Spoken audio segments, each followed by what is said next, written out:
Farg'ona viloyati Bog'dod tumanida faoliyat yuritayotgan shifokor 2013-yilda aholiga tibbiy xizmat ko'rsatish maqsadida boshqa joyda shifoxona tashkil etgan. Faoliyatini yo'lga qo'yish uchun tibbiyot birlashmasi o'z balansidagi yer maydonidan unga joy ajratib bergan. 2018-yildan beri Bog'dod tuman tibbiyot birlashmasida eski ma'muriy idorasi binosi, bir qavatli ma'muriy idorasida 250 kvadrat metr joyini, 2,5 sotik joyini, binoni ijaraga oldik. Ijara asosida olingan yer maydoni bilan bog'liq munosabatlar shartnoma asosida amalga oshirilgan. Fuqaro mazkur yerni obod qilish uchun ancha miqdorda mablag' sarflagan. 7 yildan beri shifokor ushbu yer maydonidan foydalanib kelmoqda. Ijaraga olganimizdan keyin faoliyat yuritishga yaroqsiz bo'lganligi sababli biz balans saqlovchi tibbiyot birlashmasining roziligi bilan ijara markazini ogohlantirib kapitalniy rekonstruksiya qildik, mukammal ta'mirladik. Unga 300 milliondan ortiq mablag' sarflaganmiz. 2025-yil 21-aprelda mamlakat prezidentining 70-sonli farmoniga muvofiq ushbu obyektni xususiylashtirish imkoniyati mavjud bo'ldi. Shu sababli bizga davlat aktivlarini boshqarish hududiy boshqarmasi Farg'ona viloyati tomonidan taklif bildirildi. Sizlar haqiqatdan ham 279-qaror o'sha qonunlar bo'yicha sizlarga ham bandiga tushasizlar ekan, to'g'ridan to'g'ri sotib olishlari mumkin deb taklif bildirishdi. Shundan so'ng fuqaro yer maydonini ta'mirlash hamda ijara uchun sarflagan mablag'larni hisobga olgan holda mazkur yerni sotib olishga rozilik bildirdi.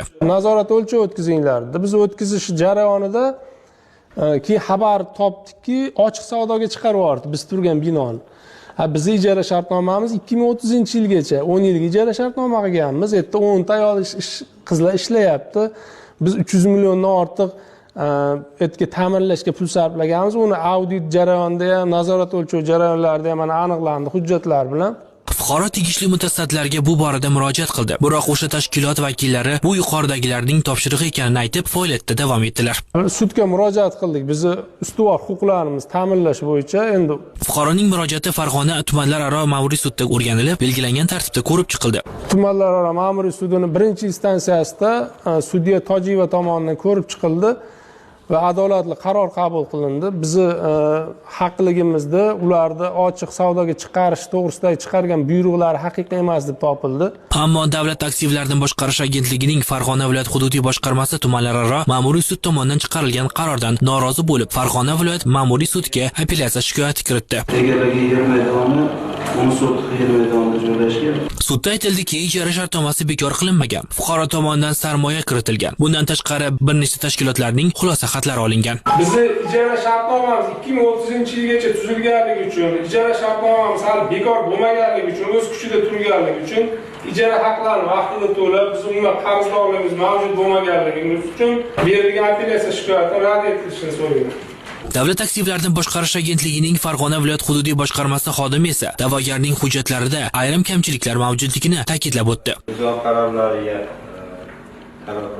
kelmasligi sababli biz buyruq qabul qilinganligi shularni inobatga olib, shu arizasini rad qilish haqida yangi qaror qabul qildi. Sud tomonlarni tinglagandan so'ng qarorni e'lon qildi.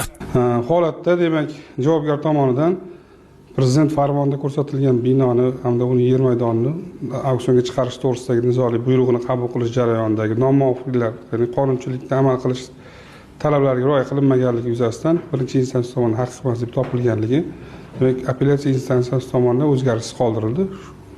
Sud majlisida demak, tadbirkorning ijara huquqi ta'minlandi. Ahror Ziyodov, Safar Ismoilov, Ruxsor News uchun maxsus.